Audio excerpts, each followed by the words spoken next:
మచిలీపట్నం, విజయవాడ, గుంటూరు రాజధాని ప్రాంతం అంటే సీఎం చంద్రబాబుకు నచ్చలేదన్నారు వైఎస్ జగన్. అక్కడ అవినీతి చేయడానికి అవకాశం లేదని అమరావతిని ఎంచుకున్నారని ఆరోపించారు. దాదాపు 40 లక్షల మంది ఉన్న ప్రాంతాన్ని అభివృద్ధి చేస్తే గ్రోత్ ఇంజిన్ గా ఎదుగుతుందని ఆశాభావం వ్యక్తం చేశారు జగన్. ఈ మావిగన్ ఈ క్యాపిటల్ ప్రాంతం ఫ్యూచర్లో ఎకనామిక్ ఇంజిన్ అవుతుంది. విజయవాడ దాని చుట్టుపక్కల దాదాపుగా 20 లక్షల మంది ప్రజలు ఉండరు. గుంటూరులో దాదాపుగా 10 లక్షల మంది ప్రజలు ఉన్నారు. మచిలీపట్నంలో దాదాపుగా 3-4 లక్షల మంది ప్రజలు ఉన్నారు. దాదాపు ఇంత జనాభా ఉన్న దాదాపు 35-40 లక్షల మంది జనాభా ఉన్న ప్రదేశంలో కాస్త ఖర్చు పెడితే అదొక మహానగరంగా, ఒక గ్రోత్ ఇంజిన్గా ఎదుగుతుంది అని ఆలోచన చెప్పినాం. ఇది నచ్చల, మావిగన్ కూడా నచ్చల. మీకు లేదు దీంట్లో స్కాములు చేయలేము, ఆల్రెడీ రోడ్లు ఉన్నాయి, ఆల్రెడీ ఇన్ఫ్రాస్ట్రక్చర్, ఇంకా స్కాములు చేసేదానికి అవకాశమే లేదు. మేము ఆ 2 లక్షల కోట్ల స్కామ్ ఏమి కనపడుతుంది, మాకు 2 లక్షల కోట్లే పెట్టాలా, ఆడనే స్కాములు చేయొచ్చు మేము. రాష్ట్రం ఎటుపోతే మనకేమి, రాజధాని రాష్ట్రానికి లేకపోతే మనకేమి, మన చదువుకున్న పిల్లలకు ఉద్యోగాలు రాష్ట్రంలో రాకపోతే మనకేమి అని చంద్రబాబు నాయుడు గారి ఆలోచనలు.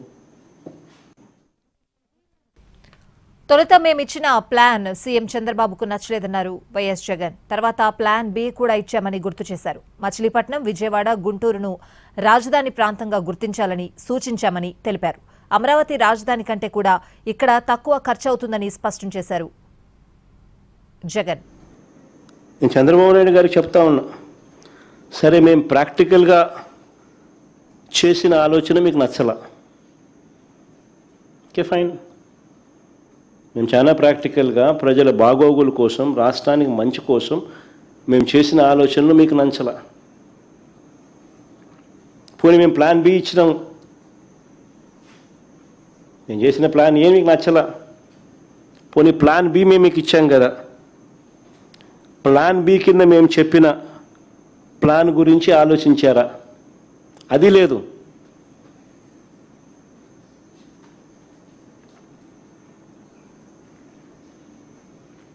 కొద్ది నెలల కిందట నేను చెప్పిన మచిలీపట్నం టు విజయవాడ 70 కిలోమీటర్లు, విజయవాడ టు గుంటూరు మరో 40 కిలోమీటర్లు. మచిలీపట్నంలో మేము కడతా ఉన్న పోర్టు, మా హయాంలో పోర్టుకు శ్రీకారం చుట్టాం, పనులు మొదలుపెట్టాం, పర్మిషన్లు తెచ్చాం, ల్యాండ్ ఇచ్చాం, ల్యాండ్ కొనుగోలు చేసినాం, ఇచ్చినాం, ఫైనాన్షియల్ క్లోజర్ కంప్లీట్ చేసినాం. ఎవరితో ప్రమేయం లేకుండా దానికి డబ్బులు వచ్చేట్టుగా ఏర్పాట్లు చేశాం.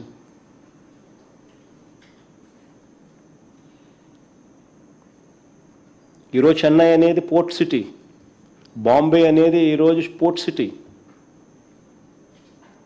ప్లాన్ బి కింద మేము చెప్పినాం మచిలీపట్నం టు విజయవాడ 70 కిలోమీటర్లు, విజయవాడ టు గుంటూరు మరో 40 కిలోమీటర్లు, మొత్తం ఈ 110 కిలోమీటర్లు నేషనల్ హైవే రోడ్డు ఉంది.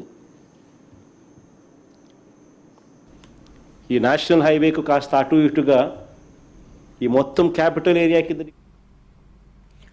రాజధాని పేరుతో ప్రజలను పణంగా పెట్టి దోచుకుంటున్నారని మండిపడ్డారు వైఎస్ జగన్. రాబోయే రోజుల్లో చంద్రబాబు దోపిడీ బయటపడుతుందని తెలిపారు. సాక్ష్యాధారాలతో సహా మళ్లీ వెల్లడిస్తామని స్పష్టం చేశారు జగన్.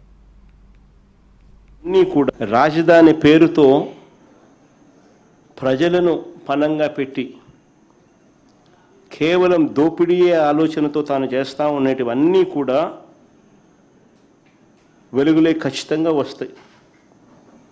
రానున్న రోజుల్లో రాజధానికి సంబంధించిన ప్రతి పనిలో కూడా చంద్రబాబు నాయుడు గారు ఎంతెంత మెక్కుతున్నారో అవన్నీ కూడా ఈరోజు చెప్పినట్టుగానే సాక్ష్య ఆధారాలతో సహా మళ్ళీ చెప్తూనే ఉంటాం. చంద్రబాబు నాయుడు గారికి మాత్రం దేవుడు గట్టిగా మొట్టికాయలు వేస్తాడు. ప్రజలు కూడా ఖచ్చితంగా మొట్టికాయలు వేసే రోజు కూడా త్వరలోనే ఉంది.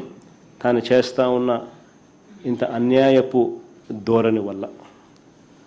రాజధాని పేరుతో ప్రజలను పణంగా పెట్టి కేవలం దోపిడీయే ఆలోచనతో తాను చేస్తూ ఉండేటివన్నీ కూడా వెలుగులే ఖచ్చితంగా వస్తాయి. రానున్న రోజుల్లో